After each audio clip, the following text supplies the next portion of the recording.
Nama saya Ahmad Kadafi HS dengan NIM di 2010-1242-001, merupakan salah satu mahasiswa dari Prodi S2 Teknik Elektro Fakultas Teknik Elektro Universitas Telkom Bandung, di mana pada kesempatan kali ini saya ingin mempresentasikan hasil dari tugas besar saya, yaitu dengan judul Perancangan dan Implementasi Sistem Monitoring dan Prediksi Konsumsi Energi Listrik berbasis IoT Cerdas menggunakan ESP32. Nah, di tugas besar ini saya memfokuskan bahwasanya latar belakangnya yaitu adanya kebutuhan energi yang terus meningkat serta pengembangan teknologi industrial dan serta bertambahnya penggunaan perangkat listrik pada beberapa sektor seperti rumah tangga, komersial, industri dan lain sebagainya. Oleh karena itu, saya mencoba untuk menerapkan sistem IoT dengan menggunakan microcontroller ESP32 yang dihubungkan menggunakan sensor PZM00T dengan konektivitas Wi-Fi, di mana peralatan tersebut memonitoring beberapa peralatan di dalam lab saya, seperti ada komputer, kemudian ada printer, kemudian ada laptop, kemudian juga ada printer gitu. Oleh karena itu, saya mencoba untuk melakukan pengembangan, dan saya juga sadar bahwasanya pengembangan berbasis sistem monitoring itu dirasa masih sangat kurang. Oleh karena itu, saya mencoba untuk penggalian lebih dalam menggunakan Python Anywhere dengan memanfaatkan backend Python dengan melakukan prediksi secara online, di mana prediksinya saya menggunakan model data driven decision making, di mana saya menggunakan model ARIMA untuk melakukan pendeteksiannya. Adapun beberapa rumusan masalahnya, yang pertama adalah bagaimana saya melakukan perancangan sistem manajemen energi berbasis IoT, kemudian yang kedua adalah bagaimana proses akuisisi dan pengiriman datanya, kemudian adalah bagaimana proses merancang sistem penyimpanan dan visualisasinya, kemudian bagaimana menerapkan model kecerdasan buatan. Di poin kelima, berapa akurat hasil prediksi konsumsi energi, dan yang keenam adalah bagaimana sistem yang dibangun dapat membantu pengguna, khususnya bagi saya, dalam pola penggunaan energi serta pengambilan keputusan terkait efisiensi dan penghematan energi. Di hal ini tentunya ada beberapa pembahasan seperti energi monitoring. Definisinya merupakan proses pemantauan dan pencatatan konsumsi energi listrik secara kontinu untuk mengetahui besaran energi listrik yang digunakan oleh suatu sistem atau badan listrik pada periode waktu tertentu. Adapun beberapa parameternya, kelistrikan itu seperti tegangan, kemudian ada arus, kemudian ada daya listrik, energi listrik, kemudian juga ada faktor daya, ada frekuensi juga. Kemudian untuk sistem energi monitoring ini nanti akan dilakukan secara menggunakan teknologi Internet of Things yang tentunya memberikan kemudahan untuk melakukan pengaksesan data secara online dan real time. Kemudian microcontroller yang saya gunakan juga menggunakan ESP32, di mana alat ini sangat cukup untuk melakukan energi monitoring dengan prosesor sebesar 32 bit, kemudian juga dengan kecepatan clock yang mencapai di 240 MHz. Tentunya hal ini mampu memberikan real time data yang cukup cepat untuk melakukan komunikasi kepada sensor serta memberikan komunikasi juga ke Bluetooth. Juga dengan dukungan beberapa fitur seperti UART, komunikasi seperti UART, SPI, I2C dan sebagainya. Hal ini juga menjadi pemilihan decision bagi saya untuk memilih hal tersebut.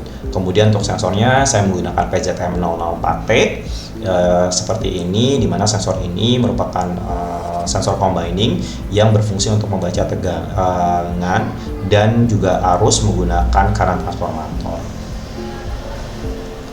Kemudian untuk aplikasi pengembangannya saya menggunakan Python Anywhere, di mana Python Anywhere ini merupakan sebuah website yang nanti kita dapat mengembangkan sistem prediksi sistem IoT kita secara gratis, di mana backendnya sendiri menggunakan Python, kemudian di dalamnya juga sudah terintegrasi SQL. Setelah kita dapat mengeksplorasi lebih jauh dengan memanfaatkan front end-nya di sisi HTML, CSS dan lain sebagainya. Nah, nanti bentuk web dashboard-nya akan seperti ini. Ada web dashboard dan juga ada pengolahan machine learning-nya. Di beberapa metodenya mungkin secara jelas sistemnya ini menggunakan pager R04T yang membaca beberapa perangkat, di mana ini ada 4 pin dari pager R04T, yaitu ada pin VCC yang nanti dihubungkan ke 3,3 volt dari controllernya, kemudian ada pin TX yang dihubungkan ke GPIO 16, pin RX yang dihubungkan ke GPIO 17, serta terminal ground yang dihubungkan ke terminal ground. Secara flowchart diagramnya kurang lebih seperti ini. Jadi sensor akan membaca beberapa parameter kelistrikan yang kemudian nanti datanya akan dikirim menggunakan ESP32. Nanti ESP32 akan terhubung melalui internet. Nanti data akan dikirim menggunakan metode POS. Kemudian nanti akan ditangkap oleh Python Anywhere menggunakan metode CAT, di mana nanti dari backend ini akan dikirim data akan dimasukkan ke dalam database, ataupun data juga akan ditampilkan melalui front end yang terintegrasi menggunakan HTML, CSS ataupun JavaScript yang tertampil melalui sebuah web dashboard. Kemudian untuk flowchart diagram machine learning-nya, di sini saya menggunakan dari beberapa data sensor yang sudah saya dapatkan. Itu akan dilakukan preprocessing, kemudian akan dilakukan data training, kemudian akan dilakukan ML modeling, kemudian akan dilakukan implementation dan evaluation, serta hasilnya kemudian akan dilakukan testing dari data yang sudah tersimpan. Kemudian untuk flowchart diagram dashboard, ini semua data yang terkumpul di dalam database ini akan diolah di backend, kemudian akan divisualisasikan di beberapa page seperti dashboard page, AI prediction, device page, log page, report, dan info. Kemudian di bab 4-nya di sini microcontroller yang saya gunakan yaitu ESP32, di mana saya menggunakan coding Superloop karena saya rasa sensor yang saya gunakan cuma satu, sehingga tidak terlalu signifikan penggunaan antara Superloop dan FreeRTOS. Jadi saya merasa bahwasanya Superloop ini masih cukup powerful dibandingkan dengan FreeRTOS karena sensor yang saya gunakan hanya satu. Kemudian dalam proses penentuan machine learning-nya ini saya menggunakan analisis pendekatan, di mana dataset yang saya gunakan ini berdasarkan sensor yang sudah saya rekam selama periode 2 hingga 11 Januari di 2026, di mana saya mendapat dengan interval perekaman waktunya selama 2 menit sekali, sehingga diperoleh data yang saya peroleh itu sebanyak 5.966 data. Nah, data itu kemudian nanti akan dilakukan pemrosesan, di mana kita juga sebelum melakukan pemrosesan saya melihat secara eksportasi data analitiknya, mulai dari statistical data, kemudian saya juga melakukan visualisasi data, serta saya juga melakukan box plot untuk melihat beberapa outlier yang terjadi dari hasil perekamannya. Nah, dari hasil visualisasi, box plot, dan lain sebagainya, kemudian saya melakukan modeling, di mana modeling yang saya lakukan, saya menggunakan model proses backtesting dengan model SariMax, di mana saya menggunakan minimal menggunakan 5 data terakhir yang nanti posisinya akan dilakukan pemprediksian berapa jumlah energi KWH-nya pada hari ke depannya. Nah, dari hasil ini saya melihat bahwasanya model SariMax ini cukup mampu untuk melakukan pendeteksian prediksi terkait energi, di mana kita melihat errornya sangat cukup kecil. Dari 4 data terakhir kita dapat melihat bahwasanya pada proses prediksinya di tanggal 8 itu prediksinya di 602, sedangkan aktual energinya di 619, sehingga errornya cuma sekitar 0,1 dan lain sebagainya. Atau secara garis besar nilai pengujian secara mean absolute error saya mendapatkan di 0,215, sedangkan untuk root square errornya atau misalnya saya mendapat di 0,059. Nah, kemudian untuk dari sisi dashboard ini kita dapat melihat beberapa dashboardnya. Nah, ini ada dashboard page sebagai halaman utama, kemudian juga ini nanti ada AI prediction page, kemudian ada device page, kemudian juga ada log page yang berisi data logger, kemudian juga ada report page, kemudian ada info page. Nah, kurang lebih seperti itu. Oke, kita langsung masuk ke detailnya. Jadi di sini kurang lebih sistem monitoringnya seperti ini. Jadi ini memiliki sistem auto refresh di sekitar 2 menit sekali, dimana yang tadi sempat saya jelaskan bahwasanya sistemnya ini terdiri dari beberapa page. Yang pertama di sisi dashboard, ini kita dapat melihat secara real time hasil pengukuran beberapa page, hasil pengukuran dari beberapa variabel seperti tegangan, arus, power, kemudian ada energi, frekuensi, dan power factor, dimana juga ini merupakan hasil tampilan data terakhirnya. Dan kemudian juga saya mencoba untuk melakukan visualisasi dengan bentuk grafik untuk data-data yang terakhir yang saya dari masing-masing variabel. Kemudian di tab AI Prediction kita dapat melihat bagaimana pengimplementasian model Sarima di sistem prediksi saya. Di sini kita dapat melihat mulai dari tanggal, setiap tanggalnya berapa, hasil prediktornya seperti apa, nilai aktualnya berapa. Kemudian di device kita juga bisa melihat bahwasanya alat saya ini dipasang di rumah saya di Jalan Babakan DC nomor 1C, di mana ini untuk tampilan petanya saya menggunakan leaflet. Jadi salah satu open map yang bisa ditampilkan. Di sini juga kita dapat melihat bahwasanya beberapa detail terkait sensor seperti device name, kemudian sensor type-nya apa, beberapa parameter yang dapat terukur seperti tegangan, arus, power, energi, frekuensi, serta power factor, di mana memiliki voltage range di 80 hingga 260 volt AC. Terus current-nya 0 hingga 100, komunikasinya berbasis watt atau TTL yang saya gunakan, kemudian supply voltage di 5 volt DC dan lain sebagainya. Kemudian ada di logs. Nah, page log ini merecord segala data secara real time. Jadi ini kelihatan di jam 12.24 saya mendapatkan nilai voltage di 196, 0,42, 402, 932 dan seterusnya.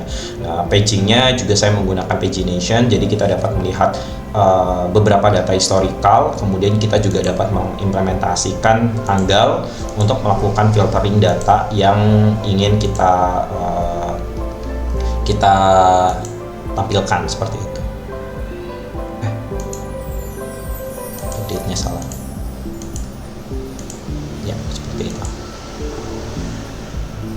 Kemudian di menu report, nah ini juga sistemnya sama. Jadi ini statistical energy per hari. Jadi saya melakukan visualisasi untuk average, max, dan minimum untuk semua variabel, serta juga saya mengimplementasi sistem AI-nya untuk merecord anomali seperti tegangan dan power factor. Jadi ketika ada kurang dari threshold atau melebihi threshold, ini akan terekam di tampilan warning ataupun alarm seperti ini. Contohnya di tanggal 11 Januari ini gitu ya, di jam 21.58 ini kebacanya power factornya sangat rendah, yaitu sekitar 0,36. Oke. Kemudian yang terakhir ada page dashboard terkait info. Nah, infonya kurang lebih seperti ini. Jadi ya ini terkait identitas pengembang saya sendiri dan seterusnya. Oke, kita bakal masuk ke kitabnya. Jadi kurang lebih nanti pengimplementasian sistem ini gitu ya. Ini di Python Anywhere-nya gitu ya, itu ada beberapa folder yang apabila ingin diterapkan oleh rekan-rekan. Jadi ada folder flash.apk.py ini sebagai backend-nya, nanti harus membuat folder juga template untuk meletakkan beberapa page seperti dashboard, AI prediction dan lain sebagainya. Kemudian juga ada statistiknya, ini ada dashboard.css-nya gitu ya kurang lebih. Nah, kemudian masuk ke pythonanywhere.com. Nah, ini kurang lebih nanti tampilan teman-teman bakal seperti ini. Jadi di sini ada beberapa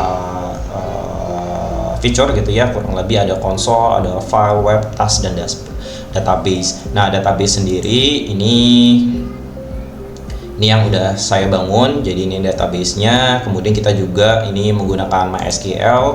Jadi kita bisa langsung ke konsol untuk untuk melihat atau monitoring data yang udah terekam ya di dalam database kita. Oke. Contoh misalkan kita coba untuk melihat select all from monitoring. Oke, kebetulan nama tabel saya itu monitoring. Nah ini ya, sama ini, jadi selama beberapa hari terakhir ini kurang lebih ada 6.334 data. Jadi peralatan saya ini masih aktif sampai sekarang. Oke, kemudian kita masuk ke dalam backend-nya. Di backend-nya sendiri itu ada flash.apk. Struktur filenya yang tempat saya jelaskan tadi itu kita bisa akses di menu file. Jadi di sini ada my site. Di dalam my site ini nanti ada beberapa strukturnya gitu ya. Nah ini di flash apk _app.py. Ini sebagai backend-nya kita bisa lihat. Nah di codingan sini saya mencoba untuk menjelaskan mungkin mulai dari database config, ini mengkonfigurasi database kita, kemudian kita melakukan koneksi terhadap database, kemudian juga ini meload data dari dalam database, kemudian ini untuk memanggil fungsi time, kemudian ini buat mengambil dari data yang sudah dipost yang dikirimkan melalui Arduino melalui ESP32, kemudian ini latest API ini untuk mengambil fungsi dari database untuk nilai-nilai terakhir dari setiap variabel. Kemudian ini pengimplementasian API predicted dari model Sarima. Jadi di sini saya menggunakan mengetik yang modelnya Sarimax, kemudian beberapa energinya yang saya tampilkan gitu. Kemudian ini ada API untuk evaluation energinya, evaluation dari pengimplementasian model Sarimanya. Kemudian di sini ini untuk menampilkan chart dari masing-masing data API-nya. Kemudian di sini ada API data for report max and min average, ini untuk di menu report. Kemudian di sini ada API untuk data report statistik. Kemudian di sini ada API buat data table log. Dimana data table lognya ini saya batasin limitnya 500 untuk mempercepat proses loading dari page-nya. Kemudian di sini ada fungsi untuk memanggil page-nya gitu ya. Ada dashboard page, AI prediction page, log page, kemudian ada device page, report page, info page, local and random. Kemudian dari sini mungkin saya coba untuk ngejelasin sedikit terkait beberapa ininya gitu ya. Oh ya, lupa saya. Di statistiknya di sini ada CSS, jadi saya mengimplementasi sistem CSS. Kemudian di my site-nya di sini ada template. Nah ini untuk beberapa sistemnya gitu ya. Sistemnya ada prediction, dashboard, device, info HTML, log, dan report HTML ya. Kurang lebih codingannya berbasis HTML. Nanti bisa teman-teman cek juga di GitHub-nya. Kemudian juga saya juga mengimplementasikan layout ya. Jadi untuk mempermudah saya dalam proses editing. Jadi di sisi layout-nya itu ada sidebar sama footer gitu ya, jadi nggak mempengaruhi untuk mempermudah dalam proses layouting.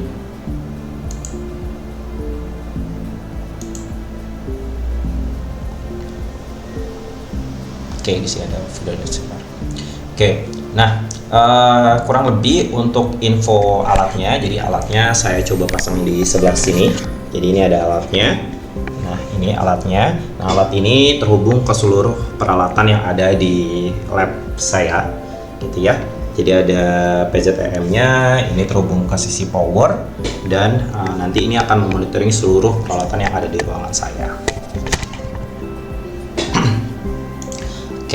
Kemudian dari hasil yang tadi kita udah diskusikan nih, udah saya share, saya coba untuk ngasih kesimpulan. Alhamdulillahnya peralatan ini terimplementasi dengan baik, sistem monitoringnya berjalan dengan baik, sistem prediksi AI-nya juga berjalan dengan baik, khususnya untuk mengimplementasikan sistem Sarima. Dan menurut saya untuk memonitoring dengan variabel yang segitu masih cukup sedikit, ini dirasa sudah memberikan hasil yang sangat baik. Kemudian integrasi sistemnya juga sangat berjalan baik gitu ya. Python Anywhere juga menurut saya salah satu platform yang cukup powerful juga untuk melakukan monitoring atau melakukan pengimplementasian IoT cerdas gitu.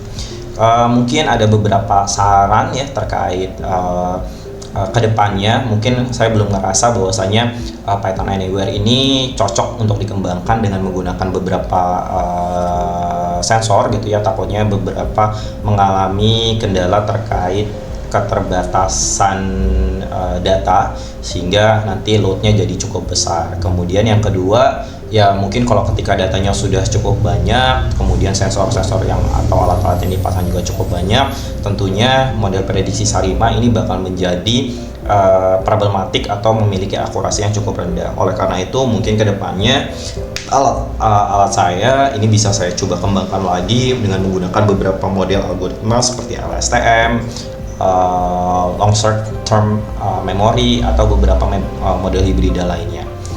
Oke. Kemudian yang ketiga, keterbatasan mungkinnya dari sisi waktu, sehingga dari sisi security ini sistem masih berbasis post and get, jadi masih cukup lemah.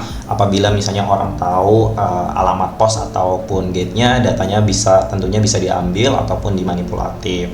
Kemudian dari sisi keempat, ya saya belum melihat bahwasanya pengimplementasikan ESP32 ini apakah mampu untuk diimplementasikan pada standar industrial atau tidak gitu. Oke, demikian presentasi dari saya akhiri. Wassalamualaikum warahmatullahi wabarakatuh. Oh ya, buat teman-teman atau rekan-rekan semuanya, apabila ngerasa alat yang saya buat ini cocok buat diimplementasi, saya coba untuk nge-share juga GitHub-nya ke teman-teman semua, serta teman-teman juga boleh kontak saya apabila misalkan butuh penjelasan terkait lebih detail dari sistem yang telah saya bangun. Demikian, terima kasih. Wassalamualaikum warahmatullahi wabarakatuh. Siap.